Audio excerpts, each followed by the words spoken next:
वाला कौन सा ये है? जन्नत जहन्नम हूरें और 170 फुट वाली हूरें और शहादतें, ये सारे पाकिस्तान के मदारियों वाले खेल हैं। ये बाकी मुस्लिम ममालिक में नहीं पाए जाते। उनका तहजीबी दर्जा, उनका शऊरी दर्जा हमसे बहुत बेहतर है।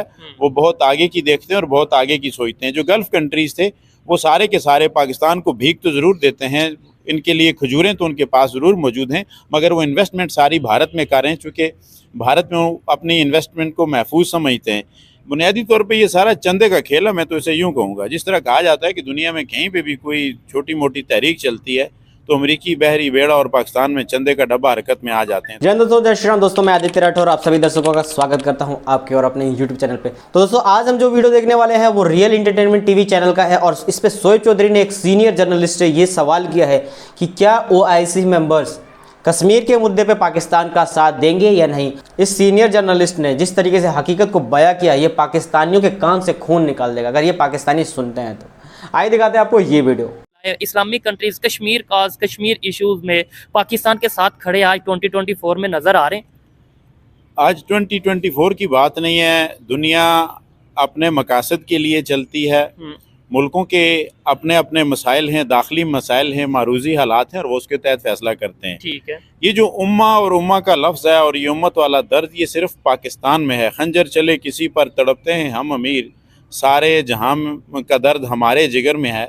बुनियादी तौर पे ये सारा चंदे का खेल है। मैं तो इसे यूँ कहूँगा, जिस तरह कहा जाता है कि दुनिया में कहीं पे भी कोई छोटी मोटी तहरीक चलती है तो अमरीकी बहरी बेड़ा और पाकिस्तान में चंदे का डब्बा हरकत में आ जाते हैं। तो यहाँ पे भी दो चार मुकामात ऐसे हैं, वो दिन को जी फ़लस्तीन के लिए और गज़ा के मुतासरीन के लिए आप चंदे जमा करें, इस बुनियाद पे किया जाता है। मुसलमान ममालिक का जो एक मुस्तनद और मुसल्लमा फ़ोरम है वो OIC है। OIC में कितनी ही मरतबा कश्मीर पर करारदादें पेश हुई, लेकिन वो बुरी तरह से पिट गई। मुस्लिम ममालिक अपने मफादात को देखते हैं। इस्लाम उनके यहाँ सानवी अहमियत रखता है। ये सच्चे इस्लाम वाली ये सारे असबाक जो हैं, ये उम्मत वाले असबाक सिर्फ पाकिस्तान के मुताले पाकिस्तान में पाए जाते हैं। वरना हम इनसे जब यही सवाल करते हैं कि जो अफ़गानिस्तान की सरहद पे उधर से एक अफ़गानी मारा जाए और एक पाकिस्तानी एक दूसरे से लड़ते हुए, तो इसमें से क्या ये जन्नत में जाकर एक दूसरे से बात करेंगे या नहीं करेंगे? तो इसका ऐसे लोगों के पास कोई भी जवाब नहीं होता कि दोनों तरफ मुसलमान थे तो जन्नत में कौन जा रहा है। तो इस तरह वाली सारी चीज़ें जितने ममालिक हैं, मसलन जो गल्फ़ कंट्रीज़ थे वो सारे के सारे, अफगानिस्तान की बात की, ईरान के साथ भी जो हमारे रिसेंटली तल्लुकात नजर आ रहे हैं, एक तो वो इंटरनेशनल फॉर्म पे हमें जो सा वो ये कहता नजर आ रहा है कि फाइन करेंगे अगर गैस पाइपलाइन प्रोजेक्ट पूरा ना किया। दूसरे नंबर पे कभी अटैक की खबर आती है। तो इसमें भी अच्छा मुस्लिम कौन सा है, सच्चा मुस्लिम कौन सा है, झूठा मुस्लिम कौन सा है, जन्नत वाला कौन सा है, दोज़ख वाला कौन सा है? ये जन्नत जहन्नम हूरें और 170 फुट वाली हूरें और शहादतें, ये सारे पाकिस्तान के मदारियों वाले खेल हैं। ये बाकी मुस्लिम ममालिक में नहीं पाए जाते। उनका तहजीबी दर्जा, उनका शऊरी दर्जा हमसे बहुत बेहतर है। वो बहुत आगे की देखते हैं और बहुत आगे की सोचते हैं। जो गल्फ़ कंट्रीज़ थे वो सारे के सारे पाकिस्तान को भीख तो ज़रूर देते हैं, इनके लिए खजूरें तो उनके पास ज़रूर मौजूद हैं, मगर वो इन्वेस्टमेंट सारी भारत में कर रहे हैं, चूँकि भारत में वो अपनी इन्वेस्टमेंट को महफूज समझते हैं। जिस मुल्क में वज़ीर-ए-आज़म की इन्वेस्टमेंट महफूज नहीं है, उसे 2-4 दिन के अंदर से उठा के मसनद इक़्तिदार से जेल में डाल दिया जाता हो, उसकी सारी फैक्ट्रीज बंद कर दी जाती हूँ, तो एक आम आदमी वहाँ पे इन्वेस्ट करने कैसे आएगा और क्यों कर आएगा? तो इस बुनियाद पे सऊदी अरब और जी बाकी गल्फ़ कंट्रीज़, इमारात वगैरह जितने भी हैं, वो सारे के सारे इस वक्त अपने जुमला मामलात वो हिंदुस्तान के साथ करें। तो हमें इन चीज़ों को देखना पड़ता है कि दुनिया अपनी तरजीहात तब्दील कर रही है। इवन अगर कश्मीर की बात करें, यूएई की तरफ से इन्वेस्टमेंट की गई है कश्मीर में, इंडिया साइड कश्मीर में, मॉल ऑफ श्रीनगर और भी बहुत से प्रोजेक्ट हैं। पाकिस्तान में हमें चंदा और वहाँ पे इन्वेस्टमेंट, मतलब यहाँ पे उनके इंटरेस्ट या यहाँ पे उनकी जो प्रायोरिटीज़ हैं उसकी सामने आती हैं। ममालिक ऐसे ही खेलते हैं। मसलन चाइना को देख लें, उनकी एक ही फैक्ट्री है जो एक तरफ से हमारे लिए हमारी मुक़द्दस हस्ती हज़रत मोहम्मद सल्लल्लाहु अलैहि वसल्लम के नालैन पाक का नक्श बनाती है और दूसरी तरफ से उसी फैक्ट्री में से हनुमान जी के बुत बने हुए निकलते हैं। एक मटेरियल इस्तेमाल हो रहा है और एक ही जगह से, लेकिन वो तो मार्केटिंग कर रहे हैं और यहाँ पे लोग उनके आगे उनके अलाकार बने हुए उस बुनियाद पे चीज़ों को इस्तेमाल कर रहे हैं। तो दुनिया तिजारत के ज़रिए से, अब प्रॉक्सीज़ की दुनिया, अब ममालिक आपस में लड़ा नहीं करते। अब ये लड़ाइयों की बात नहीं है, इस वक्त मुआश की जंग है। मुल्क माशी जंग एक दूसरे के साथ तो ज़रूर लड़ सकते हैं कि वो माशी तौर पे आगे हो जाएं।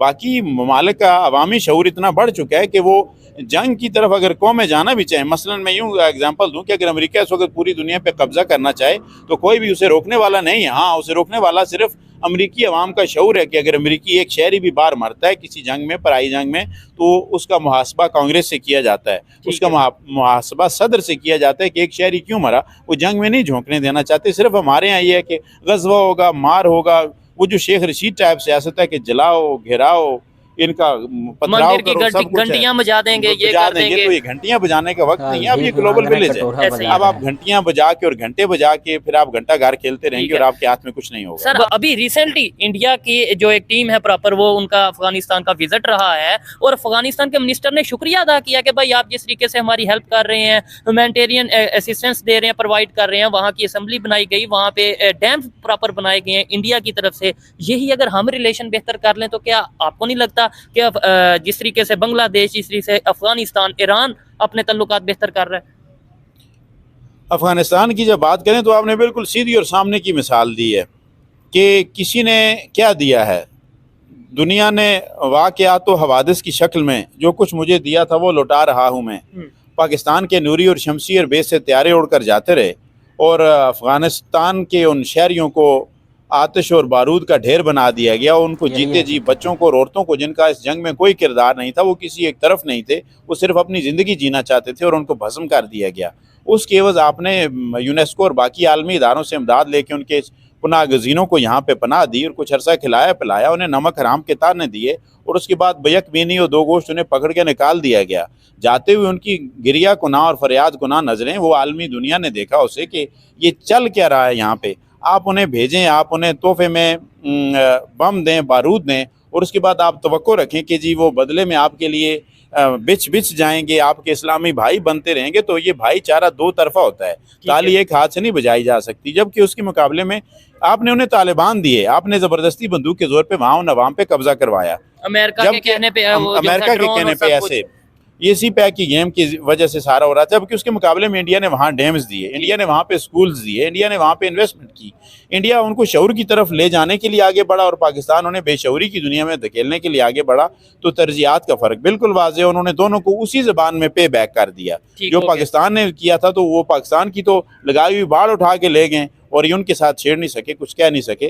जबकि इंडिया के साथ उनके मरासम दिन ब दिन मजीद मजबूत होते जा रहे हैं। यहाँ पे हम एंड पे ये कह रहे, जी आप अपनी बात कंप्लीट करें। यहाँ पे जाके जब तालिबान रजीम आई, पूरी दुनिया जिसको रिजेक्ट कर रही थी कि ये ज़बरदस्ती असलहे के जोर पे आए हैं और लोगों की राय इसमें शामिल नहीं है, तो यहाँ के एक ज़िम्मेदार अफसर वहाँ जाके चाय पी के आते हैं और उसे अभिनंदन वाली चाय से तशबीह दी जाती है। तो आपका ज़िम्मेदार अफसर जब जाके यहाँ पे ऐसे करेगा तो दुनिया इस चीज़ को अच्छी नज़र से नहीं देखती। ठीक हो गया। सऊदी अरेबिया ने 5 पाकिस्तानियों को फांसी दी कत्ल के केस में। और कुछ दिन पहले की खबर थी, इस्लामिक कंट्री कतर, जिसमें 8 इंडियन एक्स नेवी ऑफिसर जो थे मौजूद थे और उन्होंने वो भी जो सा वो सजाए मौत का उनको ऑर्डर हो चुका था, इंडिया उन्हें बाइज्जत वापस लेके आया। मतलब ये डिफरेंस क्या है? जब उन शहरियों का जुर्म एक जैसा, आप इस चीज़ को ध्यान में रखें कि उन्होंने कत्ल किया है, वो कत्ल के मुजरिम हैं, लेकिन जिन पे ठप्पा इंडिया का लगा हुआ था, तो सऊदी अरब ने इंडिया के साथ अपने ताल्लुकात को देखा कि इंडिया से उसे कितना मफाद हासिल हो सकता है। जब पाकिस्तान से उसे पता है कि पाकिस्तान ने सिर्फ उससे भीख मांगनी है, हमेशा उसके पास कभी खजूरों के लिए और कभी किसके लिए हाजिर हो जाना, आटे के लिए, तो इस बुनियाद पे भिखारियों की दुनिया में कोई इज्जत नहीं होती। ठीक है, मैंने मैंने इस वीडियो की शुरुआत में ही कह दिया था, अगर कोई पाकिस्तानी इस शख्स को सुनता है, इस रिपोर्टर, इस जर्नलिस्ट को सुनता है, तो उसके कान से खून आ जाएंगे। क्योंकि इस जर्नलिस्ट ने पाकिस्तान की जो हकीकत को बयां किया है, ये मुमकिन ही नहीं हो सकता कि कोई और दूसरा पाकिस्तानी इस तरीके से पाकिस्तान की हकीकत को बयां कर पाए। और ये कैसे कर सकता है कोई पाकिस्तानी शख्स, पाकिस्तान के बारे में इतना सच्चाई कैसे बोल सकता है, मुझे नहीं पता।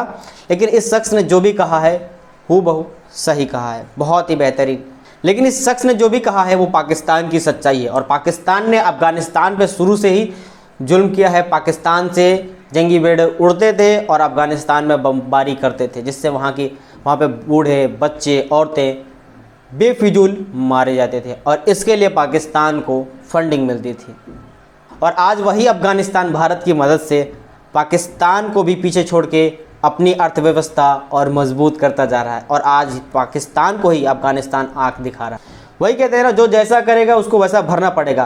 पाकिस्तान ने अफगानिस्तान को तालिबान दिया और आज वही तालिबान पाकिस्तान के मुंह पे करारा तमाचा मार रहा है। इस पे आपका क्या राय है हमें कमेंट बॉक्स में ज़रूर बताएं। उम्मीद है ये वीडियो आपको पसंद आएगी तो वीडियो को लाइक करें, अपने दोस्तों में शेयर करना ना भूलें। अगर आपने अभी तक चैनल को सब्सक्राइब नहीं किया तो ऐसी और वीडियो देखने के लिए प्लीज़ चैनल को सब्सक्राइब कर लें। और अब मिलते हैं नेक्स्ट वीडियो में, तब तक के लिए जय हिंद, जय श्री राम।